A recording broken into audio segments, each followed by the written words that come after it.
ఎందుకు ఆయన్ని వెంబడించాలి అంటే నా జీవితాన్ని మార్చాడు కాబట్టి. ఈయన యేసు ప్రభు దేవుడు కాకపోతే ఆ రోజు నాకు నా జీవితాన్ని మారిచ్చేవాడు కాదు కాబట్టి. నేను భయంకరమైనటువంటి డ్రగ్గిస్ట్, మీకు తెలుసో తెలియదు కానీ నేను భయంకరంగా డ్రగ్స్ వాడేవాడిని. పొద్దున్నుంచి సాయంత్రం వరకు అదే పని నాకు. భయంకరంగా కొట్లాటల్లో తిరిగేవాడిని కడపలో. ఎంతసేపు కత్తులు, బాంబులు, అవి రివాల్వర్లు, వాడిని కొట్టాలి, వీడిని కొట్టాలి, అక్కడ కొట్టాలి, ఇక్కడ పోవాలి, ఆ మర్డర్ కేసు, ఇది కేసు, ఇది నా బతుకు. ఇట్లే ఉండేవాడిని. ఒకరోజు ఒక కేసులో పడితే ఆ కేసు నుంచి మా అక్క విడిపించింది. మా అక్క సిఐ ఆ ఊరికి. మా అక్క విడిపిస్తే కొన్ని రోజుల తర్వాత కడప విడిచిపెట్టి వచ్చేసినాను హైదరాబాద్కి. హైదరాబాద్ విడిచిపెట్టి వచ్చేసిన తర్వాత ఇట్లనే ఒక మీటింగ్లో ఒక ఆయన తెల్లబొచ్చేసుకుని దేవుని వాక్యం చెప్తూ దేవుడు లోకమునకు వెలుగై ఉన్నాడు అన్నాడు. ఓ సూపర్, నో ప్రాబ్లం అన్నాను. నాకేం ప్రాబ్లం, ఇక్కడేమో అందరు గిటార్ కొట్టి పాటలు పాడుతున్నారు, నాకు గిటార్ ఇష్టము, అందుకని కూర్చున్నాను. ఆ మరుసటి రోజు వెళ్తే ఆయన అన్నాడు నీవు లోకమునకు వెలుగై ఉన్నావు అన్నాడు. ఫస్ట్ ఏమో దేవుడు లోకానికి వెలుగు అన్నాడు, తర్వాత యేసు లోకానికి వెలుగు అన్నాడు, ఇప్పుడేమో నువ్వు లోకానికి వెలుగు అంటున్నాడు. మన చేతిలో వెలుగు ఉంటుంది, నేను వెలుగు గాడమైంది, అవును కదా? ఇలా కుదరదు అన్నాను. ఆ వాక్యం నన్ను పట్టుకుంది. యేసు వెలుగు కాకపోతే, చీకటిని ఛేదించే వెలుగు కాకపోతే నా జీవితంలో వెలుగు వచ్చేది కాదు. యేసు దేవుడు కాకపోతే నా జీవితంలో వెలుగు వచ్చేది కాదు. యేసు ఆ వెలుగును సృష్టించినటువంటి దేవుడు కాకపోతే నా జీవితంలోకి వెలుగు వచ్చేది కాదు.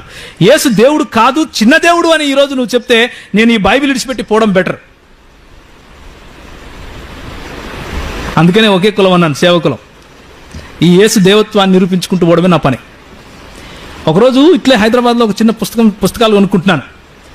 పుస్తకాలు కొనుక్కుంటుంటే ఒక ఆయన గడ్డం పెట్టుకుని టోపీ పెట్టుకొని వచ్చి ఒక కరపత్రం ఇచ్చాడు. అందులో ఉంది ఎవరు చెప్పారు యేసు ప్రభు దేవుడు అని.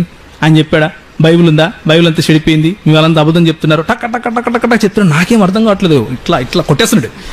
అంటే మాటలు నాకేం అర్థం కావట్లేదు, ఊపిరాట్లేదు అసలు. నా పక్కన అన్నున్నాడు, ఆయన నన్ను ప్రభువులో నడిపిస్తున్నాడు, అంటే కొంచెం శిష్యత్వంలోకి నడిపిస్తున్నాడు.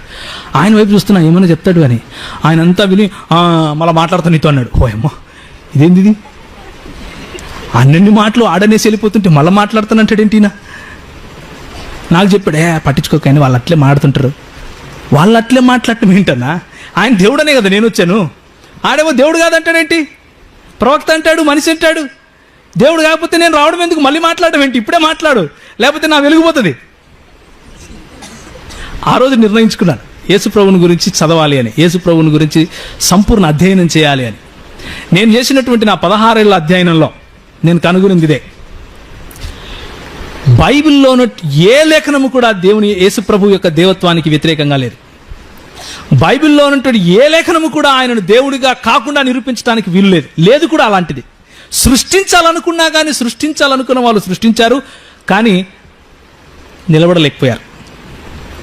దేవుని వాక్యంలో ఉన్నటువంటి శక్తి అది. ఆయన దేవుడు, మహాదేవుడు.